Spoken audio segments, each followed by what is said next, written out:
Hello everyone, I am Himanshu Vasnani from Department of Mechanical Engineering. I am here to discuss with you on the subject non-destructive evaluation and testing. Subject code ME419, unit number 3, lecture number 17 in the series.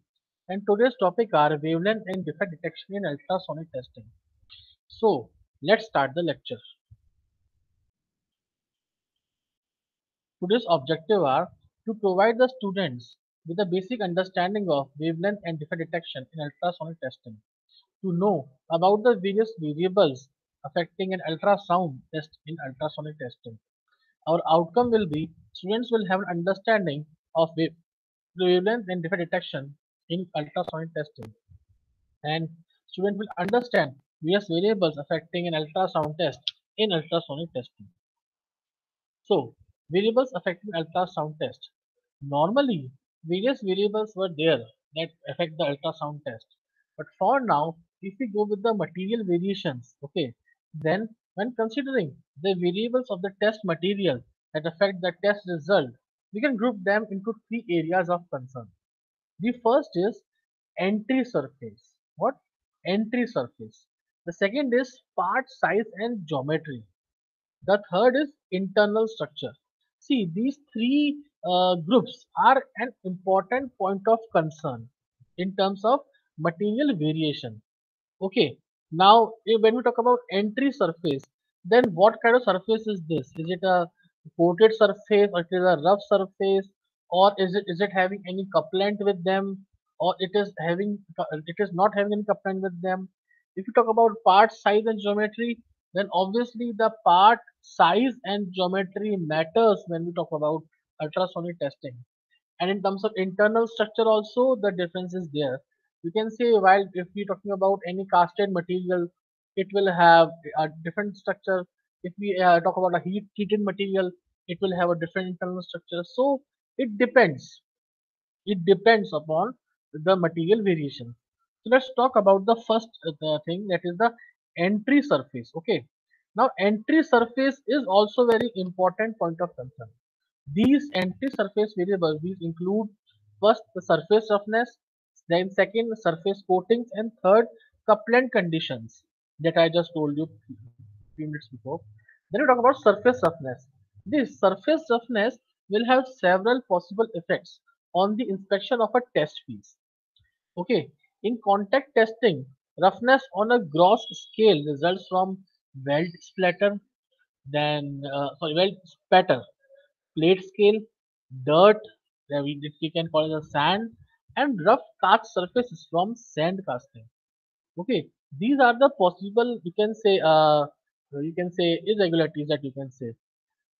These irregularities will cause some points of contact to push away the couplant, okay, and force it into the lower areas around the probe. Okay, if the couplant is not sufficiently viscous, it will drain away quickly and fail to couple the probe to the test piece. Okay, now you understood the importance of surface roughness. Okay, now in surface roughness, what happens that if there are some irregularities on the surface, what will happen while inspecting the workpiece, or you can say the while inspection of the workpiece, what will happen? The irregularities will try to push away the couplant, okay, and force into lower areas around the probe. So what happens that this may, you can say, lead to bad readings. Okay, and if you say that if the couplant is not, you can say, sufficiently viscous, okay, so what it will do? It will drain away. It will drain away because it's not viscous. Okay, and if the couplant will, you can say, drain away, then what will happen? It will fail to couple the prop to the test piece, and if that you can say coupling is not possible for the couplant, so what will happen? The readings will not be good. Now, second is surface coatings. The surface coatings are added to protect a surface from corrosion, okay, or to enhance its appearance, that we all know. Now, thin films such as oxide layers, anodizing layers, or electroplated finishes, and the slightly thicker coatings of paint or lacquer are usually well bonded to the surface. So quality of bond that we are using may be compared to the uncoated reference block by a simple transfer value. Even a slight loss due to coating may be preferable to removing the coating and trying to inspect on a rough surface it hides. See, surface coatings are used to protect, okay, to protect the surface layer from various kinds of, you can say, disturbances, or you can say to avoid degradation, we go for surface coatings, right? Or if you say one more point, if you want to improve the appearance, you apply a surface coating. Okay, so these uh, coatings, they may be thin in nature or they may be thick coated. Okay, so you know that when we are apply coating, then the bonding it is making with the surface. Okay, then if it is good, then might be some readings may not come proper while we are inspecting the surface while going for ultrasonic testing. So it would be you can say if the readings are not good, then it will be possible that we should remove the coating and try to inspect the surface. Okay. Now, couplant conditions. Both contact and immersion methods utilize intervening media to transfer sound from the probe into the test piece and back to the receiver. Okay, the both contact and immersion methods utilize intervening media to transfer sound from the probe into the test piece and back to the receiver. Now, with immersion method, it is accomplished by a single fluid medium. So in contact testing, there are nearly always at least two intervening medias. Okay. The in like when we talk about contact testing, okay, so there are at least two intervening medias. The delay line or protective phase and the thin film of coupling, fluid or grease. Okay. Now the attenuation and acoustic velocity are the two main properties that dictate the performance of a couplant. When we're talking about couplant, then we discussed about these two terms, attenuation, acoustic velocity. Okay. Attenuation affects amplitude of a signal and velocity will determine both transit time and diffraction angles. Attenuation will try to improve the, or we can say it affects the velocity of the signal. Sorry, affects amplitude of the signal and velocity. Okay, and velocity will determine both transit time and refracted angles. Okay, but attenuation and velocity of couplants are not independent properties. Each of these properties, attenuation and velocity of couplant, is a function of other parameters. Unless these parameters are controlled or in some way compensated for, gross variations from the reference value or calibration conditions can result. Attenuation of couplant need rarely be considered when calibration and test conditions are the same output, are the same couplant material, temperature and pressure. Okay. However, the mechanical actions can add. Mhm.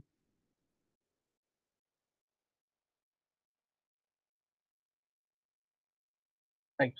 However, the mechanical actions can add to variations in attenuation under some conditions, like liquid soap is often used in contact testing. So, under static conditions, it provides reasonable coupling, ease of probe movement, and clean hands. Okay, when a part is inspected with more rapid probe motion than may be used for static calibration, it is possible to lather the soap. Okay, as bubble density builds in the couplant, attenuation will increase. So, for more pronounced on test results are the effects of velocity changes. As with attenuation of couplants, velocity is normally considered fixed for a given material. Providing all parameters affecting velocity are controlled, the assumption is valid, but subtle changes in parameters can have significant results. Okay. Now, after the couplant, conditions and the coatings and the other parameters. This is one of the important parameter, part size and geometry. See, we have discussed about coating. So coatings, they have an effect. If it is making the readings, you can say degrading the readings, so it is better to remove the coating. Okay, because our motive is to detect the defect or discontinuity through ultrasonic testing (UST). And now we will discuss. Now till now we were not discussing about any kind of you can say size or geometry of the workpiece. Now we are discussing about the size and geometry of the workpiece. Why now we are discussing? Because this will also contribute to the, you can say, calibration of the workpiece, or the potential of, you can say, testing will also will be there, will also be get differentiated with part size and geometry. So now we will discuss about part size and geometry. Now test results may vary if the test piece differs from the calibration or reference piece. Okay, so in this way, both shape and size will contribute to potential variation in test results. Okay, the shape and size, they matters. Okay, they contribute to a potential variation. Now, particular interest in this variable exists for contact testing on curved surfaces. So, when a flat probe, when you have a flat probe, is used on a convex curved surface, only a portion of the probe makes contact. I repeat once again, and we will discuss it also. When a flat probe is used on a convex curved surface, only a portion of the probe makes contact. Okay, this will reduce the amount of sound. The,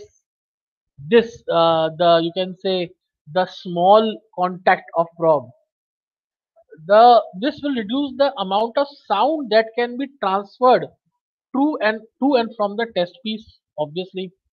So as a result, the sensitivity compared to coupling to a flat piece is reduced. Okay, if we compare a curved surface and a flat piece, you can understand the sensitivity will be different for both the things. The proportion of sound reduction compared to a flat piece is a function of the curvature of the part. Okay, it is a function of the curvature of the part, the crystal diameter, and the coupling ability of the couplant via its viscosity. Okay, the couplant which is used to a proper function of sound waves from the transducer to the workpiece. Okay, so the coupling ability of the couplant via viscosity is also there for a constitution. So in this way, the, you can say, if you are you can say you are testing on a curved surface or you're testing on a flat surface, both, you can say, there is a difference in the sensitivity of testing. Okay, so some sources also consider the relative hardness. Some sources also consider the relative hardness of the probe face with a greater coupling or contouring available from softer material such as plastics, and virtually no contouring available. Okay, now let's talk about geometry. The geometry is not only a consideration as a potential source of signal variation but also of feasibility. Okay, the feasibility is also a point of concern in this. Consideration must be given to beam shape when its interaction with a boundary occurs. Okay. Now formation of unwanted surfaces, waves, and mode converted waves will result due to finite extent of a beam.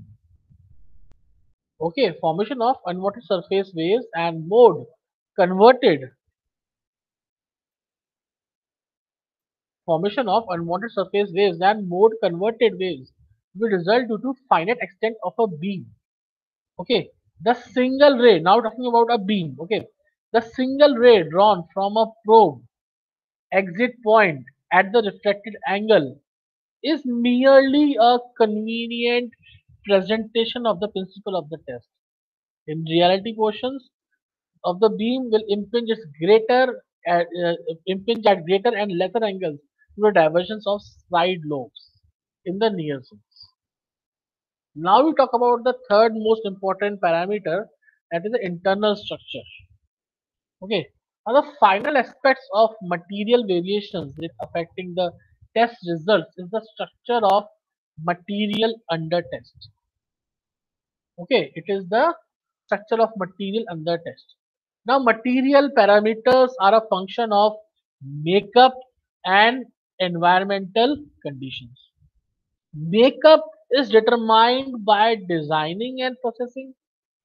Whether the material under test is steel, aluminium, or fiber composite, variation can occur by design. Proportion of resins to fiber will vary in composites, and metals may have many alloying variations. So, in addition, metal grain structure they can be varied by alloy, heat treatment, and working. You can, by with the help of heat treatment working, you can say vary the metal grain structure. So all these factors will provide differences in the results of ultrasonic tests manifested as variations in velocity and attenuation. Also, just as temperature and pressure were noted to change velocity, just as temperature and pressure were noted to change velocity and attenuation in couplants, so too will the material under test will be similarly affected by these externally controlled conditions. Okay. In cooling molten metals, in cooling molten metals, solidification begins at many sites. Solidification begins at many sites throughout the melt. Now, at each site, the growth pattern is determined by the surrounding liquid material and the surrounding temperature gradients. Okay, the crystal forms as growth progresses.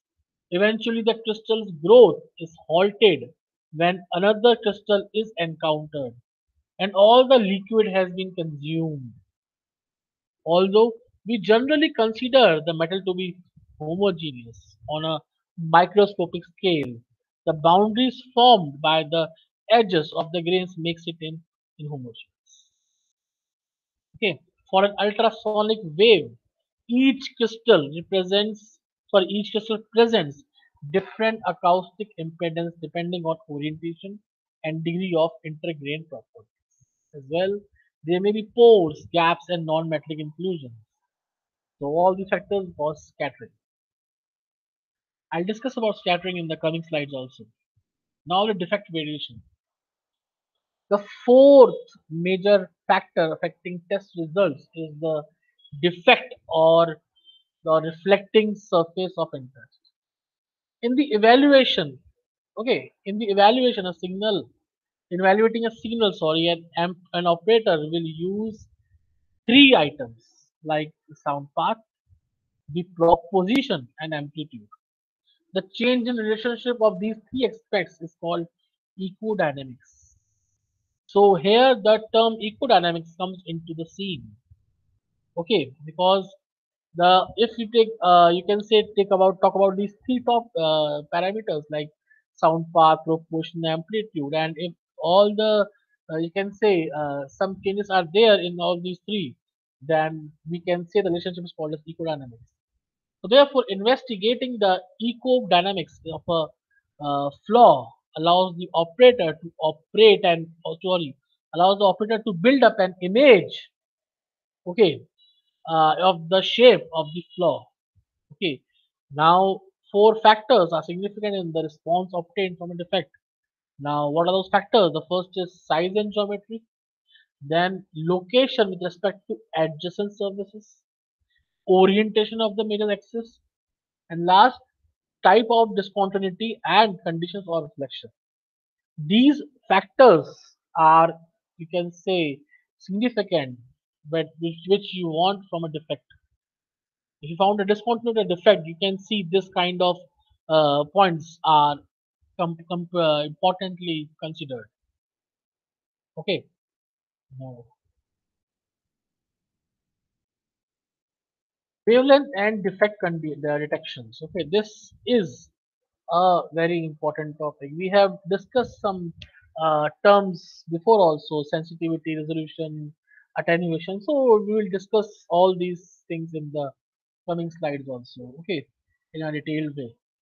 So uh, in ultrasonic testing, the inspector must make a decision, okay, about the frequency of the transducer that will be used in order to control the wavelength.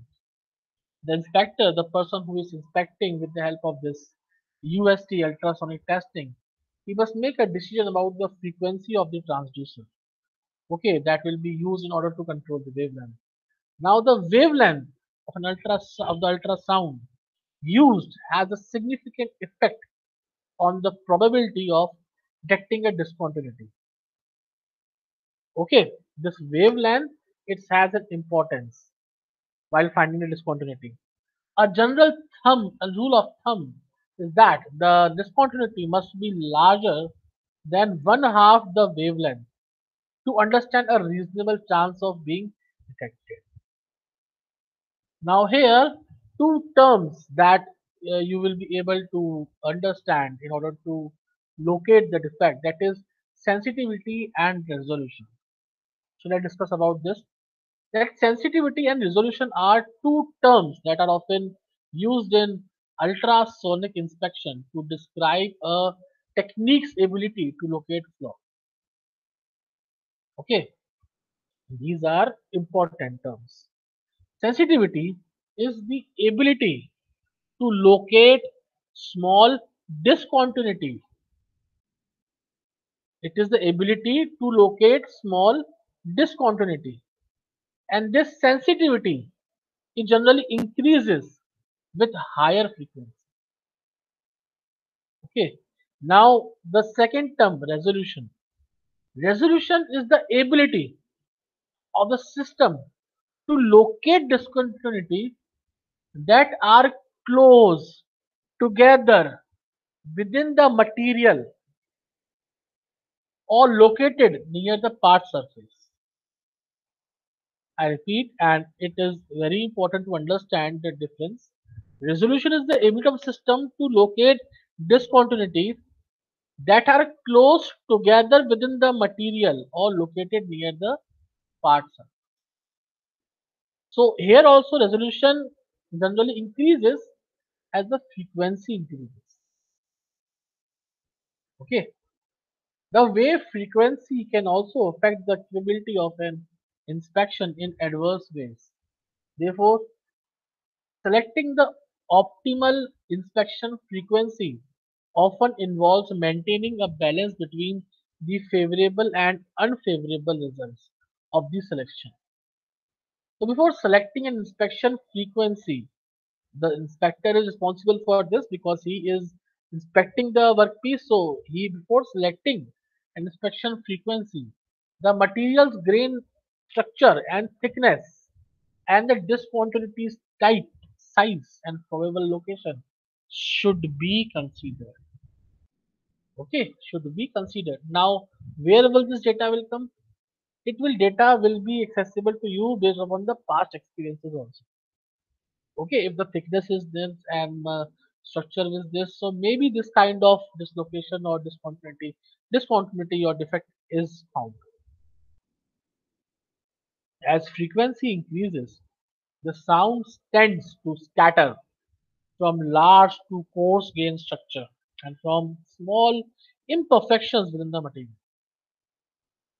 Cast materials often have coarse grains and thus require lower frequencies to be used for evaluation of these products.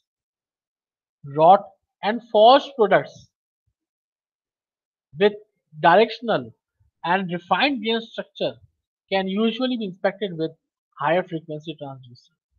They are giving you examples that from lower frequencies, what kind of grain structure you can find out. They are saying that cast material often have coarse grains, so they require lower frequencies. And if you go with the higher frequency, then you can go with the wrought and forged materials or that have refined grain structures. So you can go with that also. Now, since more things in a material are likely to scatter a portion of the sound energy at higher frequency, the penetration depth. Now, what is penetration depth? The maximum depth in a material that flaws can be located is also reduced. Okay, what happens that since more things in a material are likely to scatter a portion of a sound energy at high frequency. See, if scattering happens, then what happens that the penetration depth is also reduced. Okay, the maximum depth that can be and that flaw can be located in it. So it also get reduced. So frequency also has an effect on the shape of the ultrasonic beam. So beam is spread or the dimensions or the beam from the central axis of the transducer and how it is affected by frequency. There I will tell you in the coming slides. So and these include sorry it should be mentioned that so as to not to be misleading that a number of other variables will also affect the ability of ultrasound to locate effects. So these include the pulse length, type and voltage applied to the crystal, properties of the crystal, backing material, transducer diameter, and the receiver circuitry of the instrument. See, these are the specifications that were already been included in the test and that are pre-noted so that the ultrasound works performs better and found out the defects in an easier way. Now, material properties affecting sound, speed of sound. Now, sound does not travel at different speed in different materials. Okay, the sound it travels at different speeds in different materials. This is because the mass of the atomic particles and the spring constants are different for different materials. Okay, the mass of the atomic particles and spring constants are different for different materials. The mass of the particles is related to the density. The mass of the particles is related to the density of the material. Now here we are talking about material. Okay, so here the material density is important and the spring constant is related to the elastic constants of the material.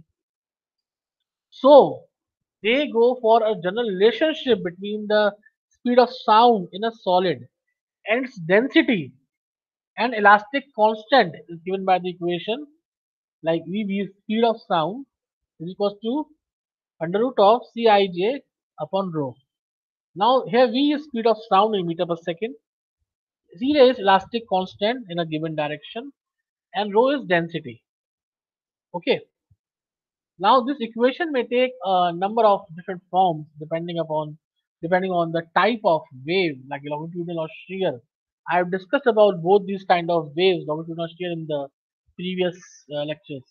Which of the elastic constants that are used.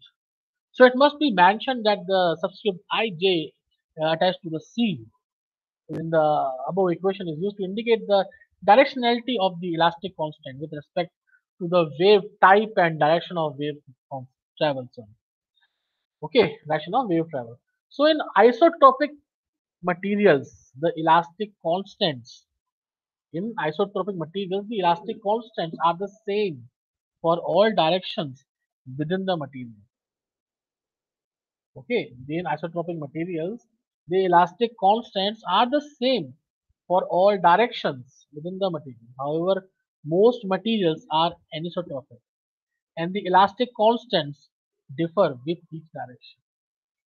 Like for example, in a piece of rolled aluminium plate, the grains are elongated in one direction and compressed in the other. and the elastic constant for the longitudinal direction differs slightly from those for the transverse or short transverse directions. Here they have taken the example of a you can say aluminum plate. Okay, they say that the grains are elongated in one direction and compressed in the other, because when rolling you can understand that some are elongated and some are compressed in the other. And the elastic constant for the longitudinal direction differs slightly from those for the transverse or short transverse direction. So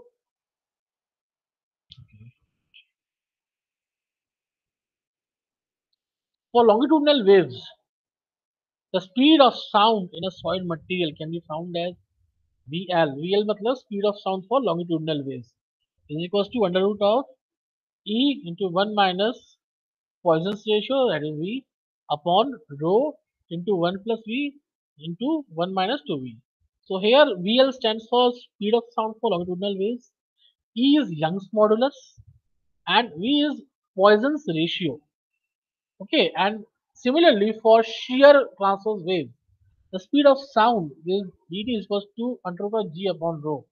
Now Vt is speed of sound for shear waves, G is shear modulus of elasticity, and rho is obviously that we discuss about density. Now, from the above equations, it can be found that the longitudinal waves travel faster than shear waves. Okay, and from the past data that has been available, they say the longitudinal waves are approximately twice as fast as shear waves. So here you can see in the table, which gives examples of compression and shear sound velocity in some materials. In some metals, like for aluminium, it is 6320 meter per second, and for velocity, shear velocity is 3130, which is just half of that. For steel with grading 1020, you can see that its velocity, compressional velocity is 5890 and shear velocity is 3240. You can see the difference. For cast iron, its VL is 4800 and VT is 2400.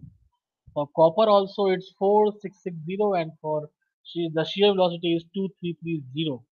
For titanium its compression velocity is 6070 and shear velocity is 3310, which is a big difference, and it clearly shows that the longitudinal waves are approximately twice as fast as shear waves. So it is important. Now attenuation of you can say sound waves.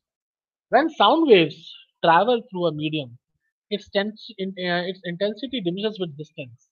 So in idealized materials, sound pressure signal amplitude is reduced due to spreading of the wave. Okay. Now in natural materials, however, the sound amplitude is further weakened due to scattering and absorption. Scattering and absorption. So scattering is reflection of the sound in directions other than its original direction of propagation. Scattered. Okay, in spite of the original direction, it's scattering in other directions. In spite of the original direction, it's scattering in other directions, which is not required. So scattering is that. And absorption is the conversion of sound energy to other forms of energy. Okay, conversion of sound energy to other forms of energy. So the combined effect of scattering and absorption is called attenuation. We have discussed this term before also regarding the topic.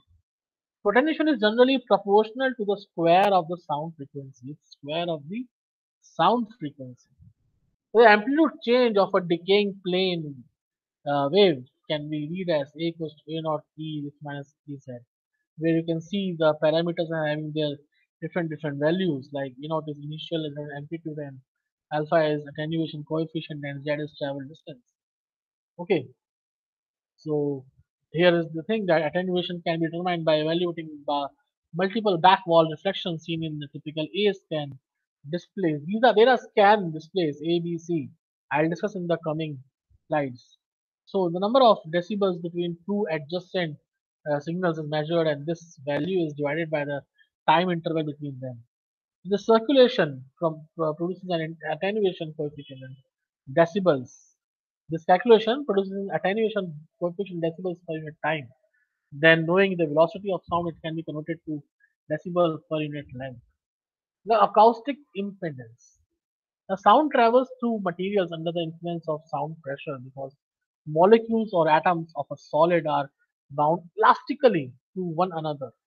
The excess pressure results in a wave propagating through a solid. Okay. Now the acoustic impedance of a material is defined as the product of the density and the velocity of sound in that material. The density of material and the velocity of sound in that material. It is defined as the acoustic impedance. Okay, you can see with the formula also Z equals to rho V. Then Z is acoustic impedance, rho is density, and V is the sound velocity. And here it is giving some acoustic impedances of some materials, like for aluminium it is 17.1 into 10 to the power 6, for copper is 41.6 into 10 to the power 6, for steel is 46.1 into 10 to the power 6, for titanium is SOHO 28.2 into 10 to the power 6, for water is 1.48 into 10 to the power 6, and for air is 413. Now, at the water and air, they have particular temperature at which the results have been found out. And water is 20 degrees centigrade, and air also the same temperature of degree centigrade. You can see that these are all experimental data that they have found out with from the past experiments. Okay, acoustic impedance is important in why they have found out this data for study purpose, for understanding purpose. Okay, so how does the acoustic impedance of different materials vary? Because the density of each material is different. Okay, so accordingly, the changes will be there in their values. The acoustic impedance is important in the determination of acoustic transmission and reflection of the at the boundary of two material having different acoustic impedances. Second, the design of ultrasonic transducer, and third, the excessive absorption of sound in a medium. Absorption means the sound which is converted. Okay. Then how the transducers are designed in while testing. So these factors are important for measuring this acoustic impedance. Okay. So, the reflection and transmission coefficient. This is an also very important topic that we are discussing now. Now, ultrasonic waves are reflected at boundaries where there is a difference in the acoustic impedances, okay, of the material on each side of the boundary. The difference in Z, this acoustic impedance, okay, is commonly referred to as impedance mismatch. Obviously, if you have a material and if there is a mismatch on the two sides of the boundary between acoustic impedances, so obviously this difference is there. The greater the impedance mismatch, okay, the greater this impedance mismatch is there, the greater the percentage of energy that will be reflected at the interface or boundary between one medium and another. I repeat, and we should think that the greater this impedance mismatch is there, the greater the percentage of energy that will be reflected at the interface. What is impedance interface? The difference, okay, of Z of acoustic impedancy on each side of the boundary. That is impedance mismatch. And the greater the impedance mismatch, the greater the percentage of energy that will be reflected at the interference or boundary between one medium and another. The fraction of the incident wave intensity that is reflected can be derived based on the fact that the particle velocity and local particle pressure must be continuous across the boundary. Okay, so when the acoustic impedance of the material on both sides of the boundary are known, okay, the fraction of the incident wave, I repeat, the fraction of the incident wave intensity that is reflected, or you can say the reflection coefficient, when the acoustic impedance of the material on both sides of the boundary are known, at that time the refraction coefficient can be calculated as capital R is equals to Z2 minus Z1 upon Z2 plus Z1 whole square. Sorry, what is whole square? That's now where Z1 and Z2 are the acoustic impedances of the two material at the interface. Z1 and Z2 are the acoustic impedances. It is rho into V. Okay. of the two materials. So here you can see that since the amount of reflected energies plus the transmitted energy must equal the total amount of incident energy, the transmission coefficient is calculated by simply subtracting the reflecting coefficient from 1. It is T equals to 1 minus R. Okay. Now taking for example a water or steel interference and calculating the reflection and transmission coefficients. Okay, we get R is equals to, okay, from the last table it has given the steel and water acoustic impedances. So we get R is equals to 0.88 and T equals to 1.2.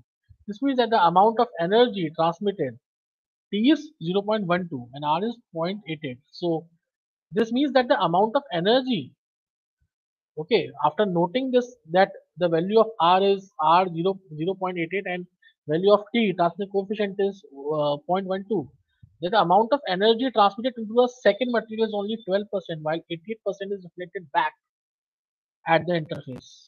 Okay, if we convert the amount of reflection and transmission at 2 decibels, we find that to be minus 1.1 decibel and minus 18.4 decibels respectively. This is from the, you can say some, there are some tables from which we can convert. The negative sign indicates that individually that the amount of reflected and transmitted energy is smaller than the incident energy.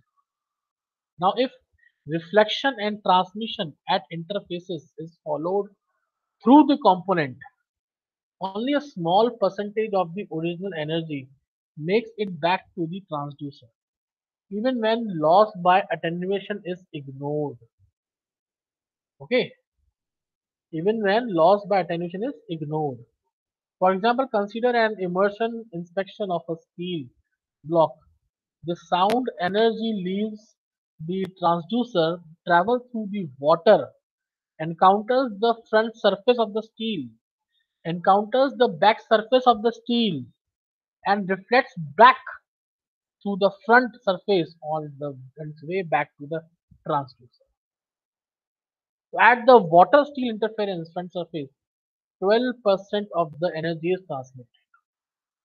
See in the diagram also it is shown how only 12% of the energy is transmitted. It is giving 100%, and then we can see from the arrow how this is done. By the back end of the steel, it is shown that how. Okay, you can see the 12% that has been transmitted through the steel. Okay, you can see this 12%. So here also you can get to that, understand this feeling also. So at the back surface, 88% of the 12% that made it through the front surface is reflected. Okay, that this is 10.6% of the intensity of the, we can say, initial wave, initial incident wave. As the wave exits the back part, okay, the exits the part back to the front surface, only 12% of 10.6 or 1.3% of the original energy transmitted back to the transducer. In such a calculation, the attention of the signal as it travels through the material is not considered. Should be considered the amount of signal reflected back by the surface would be even smaller. So there are some, you can say, conditions that we consider while we go for it. Let's start with the quiz now because we need to do the quiz also. Okay, start with the quiz. Uh, the fourth major factor affecting the test results is the defect or reflecting surface of interest. Okay, the fourth major factor affecting the test results is the defect of defect is the defect or reflecting surface of surface interest. Now, in evaluating a signal, an operator will use three items: sound path, propagation, and amplitude. The chain relationship of these three aspects is called. What do we call this effect? We just studied a few minutes before. What do we call this effects? We call it as echodynamics. Now, both contact and immersion methods utilize intervening media to transfer sound from the probe into the test piece and back to the receiver.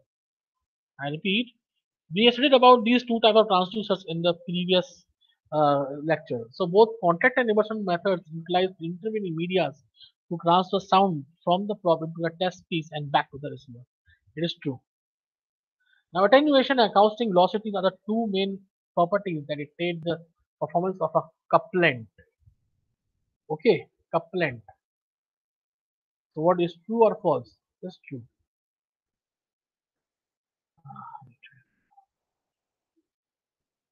Right.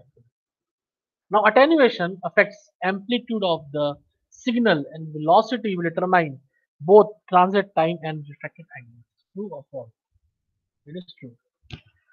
Therefore, the investigating the dash of a flaw allows the operator to build up an image of the shape of the flaw. What do you call this? This is ecodynamics of the flaw. Okay, ecodynamics. Okay. Now, in ultrasonic testing, the factors which is significant in the response obtained from a defect. What are the factors that is significant? Like size and geometry, the location with respect to adjacent surfaces, or orientation of the major axis, or type of discontinuity and conditions of reflection. What are the factors? Is it all of these? All of these factors are responsible. The wavelength of the ultrasound used has a significant effect on the probability of detecting a dash. General rule of thumb is that discontinuity must be larger than one half of the wavelength to stand a reasonable chance of being detected. So what do we call this? We call this a discontinuity. Okay, as a discontinuity. Now it is the ability. Wait. Right. It is the ability to locate small discontinuities. It is generally increases with high frequency. What do we call this? This is sensitivity. Now in ultrasonic testing that we are studying, it is the ability of a system to locate discontinuity. The ability of a system to locate discontinuity that are close together within the material or located near the part surface. It is also generally increases as the frequency increases. This is resolution. Now absorption is the conversion of the sound energy to other forms of energy. The combined effect of scattering and absorption is called as attenuation. So we have completed the MCQs till now, 10 MCQs obviously, and now I'll show you the references. These references you can refer and increase your knowledge in this topics also. Moreover, if you refer these, you will also try to get more content in these topics and hope you understand better. So, thank you. And uh, if you refer these references also, obviously, and your doubts will be clear. Secondly, the MCQs that are given, you should understand these MCQs also because they are a short glimpse of what we have studied in our lecture today. Thank you.